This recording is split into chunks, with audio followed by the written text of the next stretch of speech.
Planet Abbey. Planet Abbey. Having a clear goal. So not like 5 different things that you might like to do. Like there can always be secondary metrics that you want to look at, but there has to be one main thing that you're focusing on. It can get so fluffy so quickly, can't it? Ridiculous. We want ROAS, we want traffic, we want Yeah. page followers, we want emails, apps, downloads. Yeah.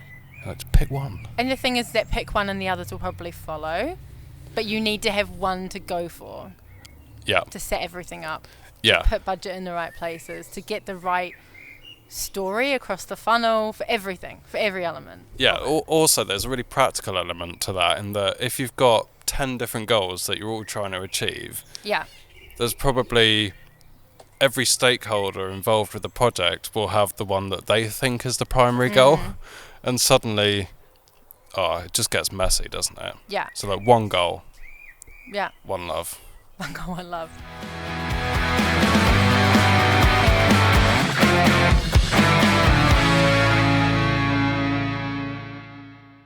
So this is nice.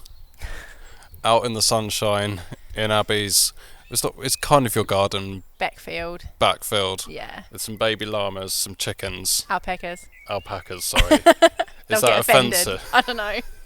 Is it like calling me an Australian? Probably very similar, isn't it?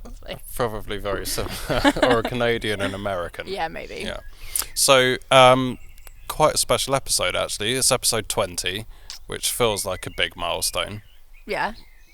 We should celebrate it. We're in your backfield, drinking a beer. Yeah. Doing things slightly different this time. In the sunshine. In the sunshine. We're obviously at a very safe 2-metre social distance. And we have a new name for the podcast. All very exciting. All very exciting. So, look, thanks everyone for tuning in. As you're probably aware, because you're listening to this, the podcast is now the Marketing Freaks podcast. We're still in the usual places, so do come and give us a follow on Spotify or a subscribe. Give us a rating and review on iTunes. That sort of thing is always massively appreciated. So, Abby, we've got a few things to talk about. Mm-hmm. Should we, the new name? Yeah. What do you make of it? Well, it took us quite a long time to get to that point. Choosing a podcast name is really hard. Yeah. We went through some interesting iterations, didn't we? Yeah. I think the main to give a bit of context to the name, it was always felt a bit kind of lazy calling it the Overdrive Digital Podcast. So, I wanted to kind of give it its own thing. Obviously, we talk about marketing, and freaks to me is like an endearing way of saying someone is enthusiastic about a topic. But by the time this goes out, we'll see what people think, I guess. They might think we're freaks, but in a positive way. Who knows? Are they wrong? No.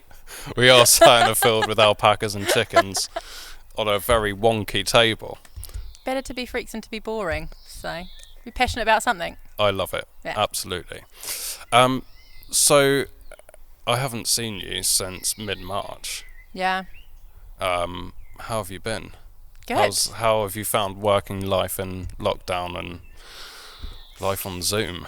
Oh, I miss everybody. I miss going into the office. I miss weird things. I miss getting on the train. But I think mostly I miss the coffee that I would get before I got on the train. Yep. That's a big missing part of life, isn't it? Yeah. Have you become more enthusiastic about coffee at home? Yes and no. I probably drink more of it. Like, oh my God, I'm 8 cups in. Stop. It's too much. It's too easy, isn't it? Yeah. And how have you found... Because obviously, we work in a fairly small office. Yeah. And we're all there together. We're a fairly small team. And it's really easy to kind of just, hey, what do you think of this? Or do you mind checking this? Or putting your eyes on that. And Yeah. suddenly that's, overnight that's gone. And you're spending most of your day on Zoom and Google Hangouts and Skype for Business, and I think we've probably Everything been on else. all Slack of them. calls. Slack calls. Not many phone calls. No. I can't take phone calls in my house anyway. I have to go outside. I've got no reception. No, it's weird. I reckon half the time it's more productive because you don't have the lovely distraction of your work colleagues, but also things take longer to get done because you don't have that like, oh, hey, can you look at this? Hey, can you do this? Yeah. But I think Slack's been really good for that. Slack is an Not amazing sponsored. tool, isn't it? Yeah. Yeah, non-sponsored Slack. Yeah. That's been a really good tool to kind of reduce the email volume. Yeah, it's been really good. But there have been days where you spend pretty much 9 till 5 or whatever the working day is on back-to-back Zoom calls. Yeah. And I think I find that more exhausting or tiring than being in face-to-face meetings. Definitely. There's just something about it that's really draining. And then at the end of the day, your mates go, do you guys want to jump on a Zoom call? And you're like, no, I want to see you guys. I'm so sick of Zoom calls. Yeah. It's definitely a different way of working, isn't it? Yeah. But it's going to be unusual getting used to being face to face again, isn't it? I don't know if I know how to socialise anymore. Yeah. Like, this is an interesting experiment. Should we be looking at each other while we're talking, or I don't know. should we be answering emails? I'll message you on Slack. Yeah, message me on Slack. Yeah, let's stay in the comfort zone. Yeah. So, we're going to talk about, like, the main topic, I guess, in terms of useful information is budget distribution. And the reason I wanted to talk about that was 9 times out of 10 when we take on an account, the issues we see are to do with decisions on spend. Yeah. So where the money's being spent, how that spend is being prioritised, and does it align with results? How do you view that as a thing? Because to me, that's like the fundamental part of paid media. It sounds so obvious, but it's making sure your money is being spent in the right way. I think so often, like when we start with accounts, we go in and they've obviously got an idea of distribution. So let's say like 30% on retargeting and 70% on mid-funnel, top funnel, like cold audiences. But actually, that's just been spent and they haven't gone back in and thought about it and gone, well, like that mid-funnel audience is doing really well. Maybe we should take some budget from top and put it there. Like they've been afraid to play around when things are doing well, or when things are going badly to take some budget away. Yeah, and often, I think that kind of being afraid thing is interesting because it can feel, I don't know how you found it when you started, but it can feel a bit unnatural making big decisions around big movements in spend. Yeah. So like, if you're running an ad set or a campaign and the ROAS or CPA is way under par, kind of having the nerves to kind of just completely switch it off and put it on something else. Not that it's ever quite that black and white, but it does feel like quite a big move. Yeah. But often the bigger moves create the biggest movements in performance, and therefore, like, you have to take, the bigger the decision, the bigger the outcome. I think. For sure. So what sort of things do you look for? Because within Facebook ads particularly, there's a number of different metrics we can look at to kind of get a sense of spend potential, or whether or not you're hitting the ceiling. Yeah. What would you recommend people look at when they're trying to understand whether or not their money is in the right place? I guess the big thing with like performance is always ROAS. Yep. Always. But then on some things, like I've seen it recently, you could be getting a really good ROAS on, say, like DPA, but the frequency is really, really high. Or on retargeting, the frequency is really, really high. So you might be doing well and getting lots of purchases through that, but also you're pissing a lot of people off because they're getting your advert 20 times a day and they're sick of it. So you're also getting a lot of negativity through that. That's such a common mistake, isn't it? Yeah. You know, you go, right, we're getting, like you say, you look on the surface and the ROAS on a particular retargeting campaign's amazing, but you're already hitting the ceiling, and then you want to spend more. Yeah. You just can't. So that's when you look at spending more in other parts of the funnel to bring more people into that retargeting pool. But I think that gets missed sometimes. Yeah, and again, that can feel like a bold move. Yeah. When you to move away from focusing on something that's got an amazing ROAS to kind of focusing on an area of the campaign that's not going to have a direct ROAS takes guts, I think, Yeah. in a way. Yeah, it's a little bit scary for sure. And when so we're talking about this balance of performance versus potential. Yeah. Like, yes, the performance is above where I want it to be. Can I spend more money? Frequency is the metric to look at there in Facebook ads. Yeah. Google ads, we have things like search impression share, and I feel Google ads is sometimes as a platform. Is that a beer cracking against the? Cheers the microphone. Getting used to it all again. Yeah, throwing beer around. Thank you for the beer, by the way. You're welcome. It's very nice Got to sit quite out. warm. Warm very quickly. Yeah. Where were we? Sorry, completely interrupted you. Talking about Google. Yeah, so Google Ads as a platform, I think, is a little bit more black and white. Yeah. We've got search impression share, which tells us basically how much volume we're buying versus how much volume's left, Yeah. essentially. I think just as a whole, it's a bit more black and white. Facebook, you've got frequency. Sometimes it's a little bit of a vague kind of measure, Yeah. perhaps. Like, it's hard to kind of trust it completely. Yeah. But it does give you a sense. So within Facebook Ads Manager, like a really simple tip, I guess, is customizing your columns. Oh yeah. So you can get a view of, right, spend, performance, frequency, CPMs. CPMs, exactly. Yeah. And it's crazy how the CPMs differ Oh between yeah. different campaigns or ads or ad Different sets. countries. Could be. Yep. It could be something in the UK and Dublin, the US. Do you see that Yeah, quite frequently? We do. Yeah. Yeah. Especially if it's like a British brand that we're trying to push in the US, CPMs are way higher. Interesting. Yeah. Interesting. And then you get CPMs in certain parts of Europe, which are really, really cheap. Yeah. We've got an interesting one at the moment, haven't we? Where we're advertising in France and Germany, and the CPM in France, and the general kind of cost, so CPM, but then CPCs, etc., are way cheaper. Yeah. And we've been interrupted by your alpacas. They're all here now. How Out old- of the view of the camera. You guys shouldn't be this friendly. So, for anyone listening to this, we have an alpaca. He's socially distancing, isn't he? He's not coming too close. I hope he doesn't. What's his name? I think that's Elvis. Elvis. And then the little one's Colonel Tom and the middle one's Boris. Who came up with the names? My landlords. It's amazing. They Yeah. are amazing names. And you were saying before this, their purpose in life is to guard the chickens.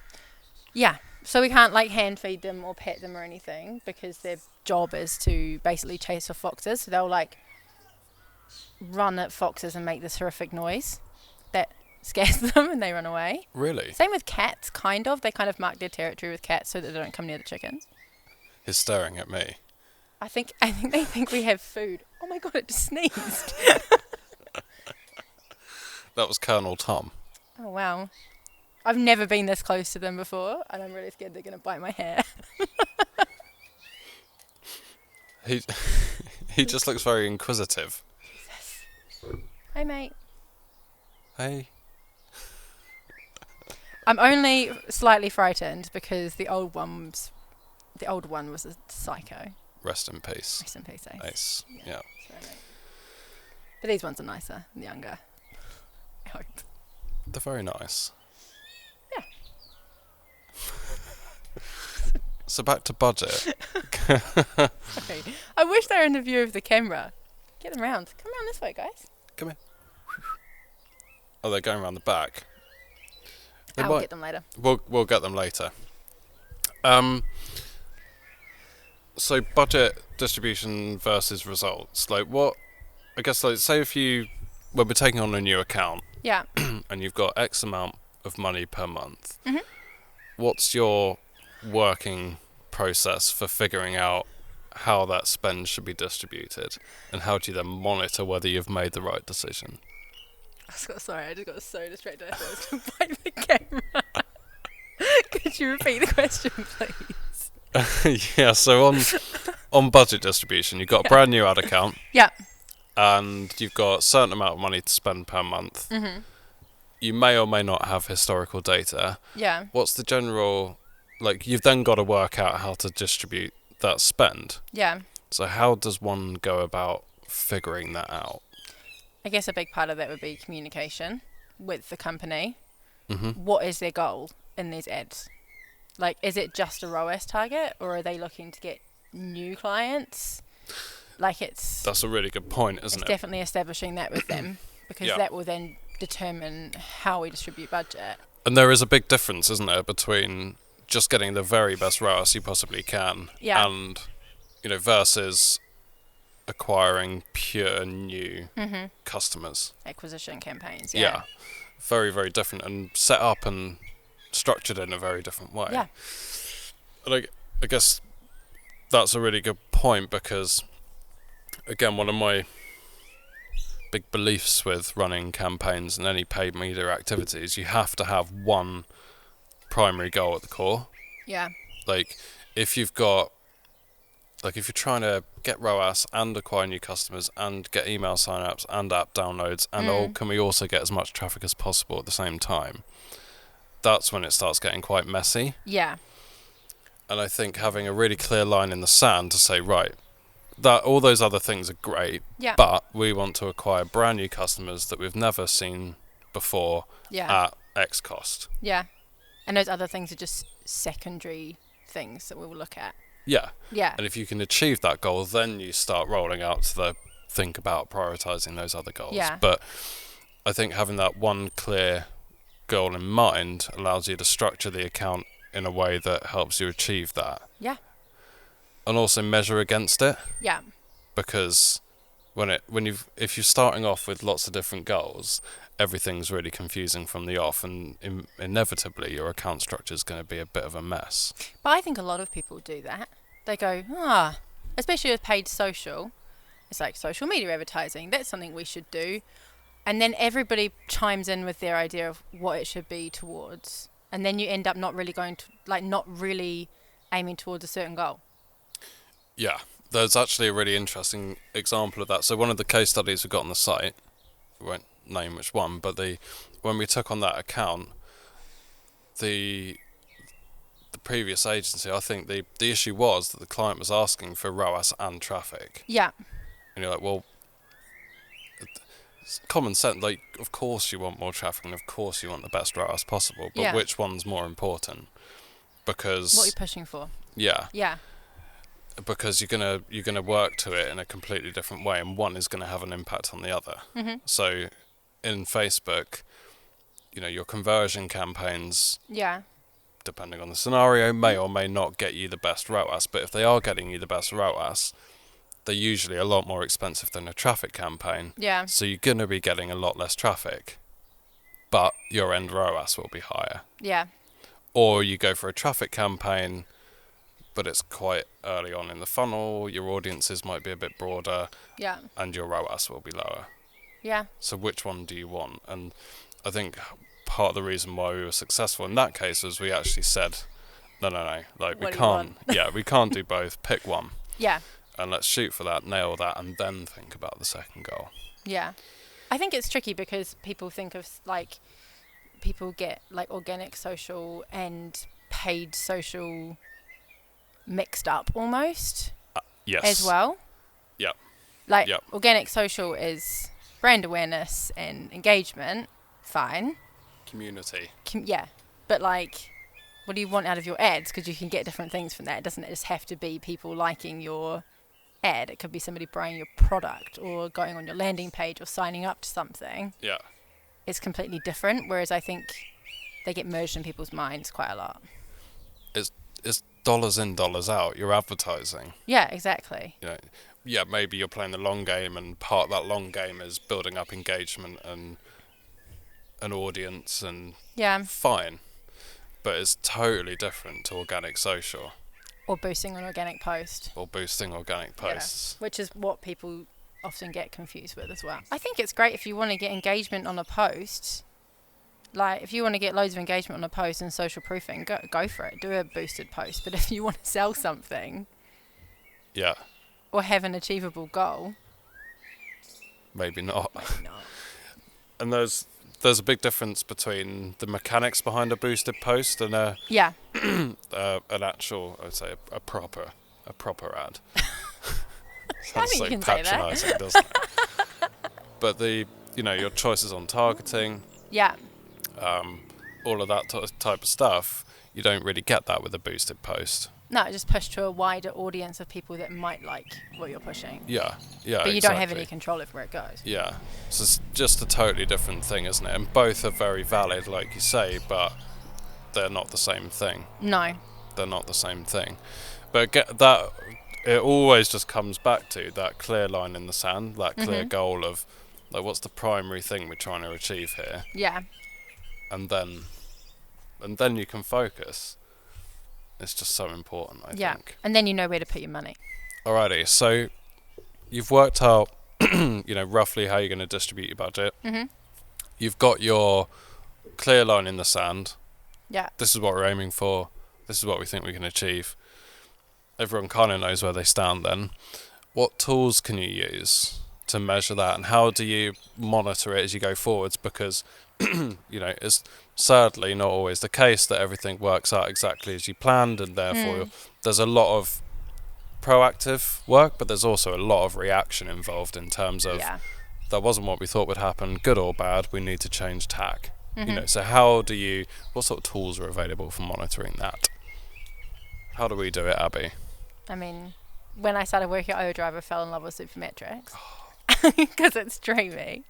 So we pull in all of the data from Facebook, Google, and then we can see exactly how much we're spending in a Google spreadsheet, and it's awesome.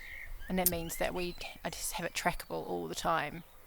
Different campaigns, we can see how much we're spending, where we're spending it, how much we're spending it, updates daily. We don't need to fiddle around with it. We can check it against what Facebook's saying. I think especially because you might have budgets, but they don't always spend up to that. It's a good thing to That's look another out for. yeah. Facebook won't always spend your daily budget, will they? No. And you have to know if that hasn't happened, because there will be, more than likely, there will be a good reason for that. Yeah. I.e., an ad has been disapproved, or an audience just, for whatever reason, hasn't started delivering. Yeah. But yeah, Supermetrics is amazing. We talk about it all the time, but pre-Supermetrics, you pretty much, you do data exports, but Yeah. you've then got to manipulate that data. You've got to go in and, even just kind of, I know we're talking about budgets, so checking in on your monthly run rate and forecasting what you're going to spend for the month, versus what you've budgeted to spend for the month. Super important when it's the client's money.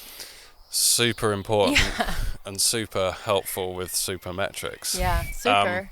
But just being able to automate that to kind of refresh your daily ad spend, so first thing in the morning, Yeah. what did I spend yesterday? If I keep spending at that pace, what am I going to spend for the rest of the month, and what's the variance on my budget? Yeah. Like, that alone takes away so much manual work, Oh God, yeah. which means you've then got more time to actually do work that matters. When I did my first Google Analytics course in London, when was it? In April, or it was last year actually. Was it? It was last year. It must have been It feels like a September. lifetime ago. But they were all talking about how they did budgets, and I was basically preaching Supermetrics at this classroom of 18 people I didn't know. It's like, what are you doing manually pulling in data? Get Supermetrics. Maybe they should sponsor this podcast. Change your life. Sponsor us. Sponsor us, Supermetrics. Give us a premium membership, please. We love you. We've said Supermetrics probably 10 times now, so what's that worth? I don't know. At least £10. Yeah. But yeah, sorry. So, you were at this course. You were talking about budgets. Yeah, and everybody was manually pulling it through into Excel spreadsheets on a daily basis. That's okay if that's not great, but if you're just working in-house. But if you've got 6 different clients that you need to be checking in on, you want to be able to do it quickly. Yeah. A, that takes so much time. B, it creates so much opportunity for mistakes. Well, yeah, you might only do it weekly, and that's not a good idea. Yeah, no. Not when Facebook may or may not spend your daily budget. Yeah, we'll just go in the morning, And like for me, if it's spent like slightly under, slightly over, that's what Facebook does. Like I don't stress too much about that. Yeah, yeah, exactly. But things get complicated so quickly. Like, okay, if you're spending £1,000 a month Yeah. and you've got a relatively simple structure, maybe you can do it manually. But if you're spending, 10, 15, 20 grand a month across 4 different markets, and you've got a separate budget for each market, and you have to spend that specific amount in each market, and you've got 10 different ad sets in each, and one may be underspending, man, suddenly, like, you can see how easy it is to make mistakes with that, whereas So much room for automating it, human error. Supermetrics or whatever product you Yeah. want to use, that's a really good first step, isn't it? I guess the big thing for me with Supermetrics is just always making sure that you've set it up properly. So like with our accounts, we always have a naming convention so that we know that that's us that set that up. So we're tracking it. So you make sure that we're only picking up what we're doing. Yep. Like people do boosted posts, and then that could get attributed. In the account that we're working in, yeah. And then it's like, oh, well, no, we didn't spend that. Yeah. But it's just making sure that you're tracking the right things. Also, it's not foolproof. No, you've got to check it against Actual spend. Yeah. Yeah. Definitely. Yeah. But it helps you pick up on massive things. Like when get a bunch of ads disapproved and you haven't spent anything, you're going to see that straight away. Yeah, and also being able to kind of clearly look at spend versus results. Yeah. And back to that point of, am I distributing the spend in the right way? Well, you can split your account out into, top, middle, lower, or however you're doing it. Look at the KPIs and the results in each one and know instantly whether you're on track or not on track. Pull in some graphs so you can see if it's going in the right direction. Yep. Yeah. Yeah, trends. Yeah. Massively important. But yeah, being able to kind of get a clear view on that, I think, is really key because, over time, things change, don't they? Yeah. And you have to be able to see that. What other tools do you think are useful or processes for, am I spending in the right way? Because you can look at so many different things. I think, again, part of the challenge is there's so many data points in Facebook, you can just get lost. Yeah. But you've got, another great example, I think, is you talk to any Facebook rep and that rep. You talk to any Facebook Half a beer rep. in. Yeah. You talk to any Facebook rep and they'll tell you to use automated placements. Yeah.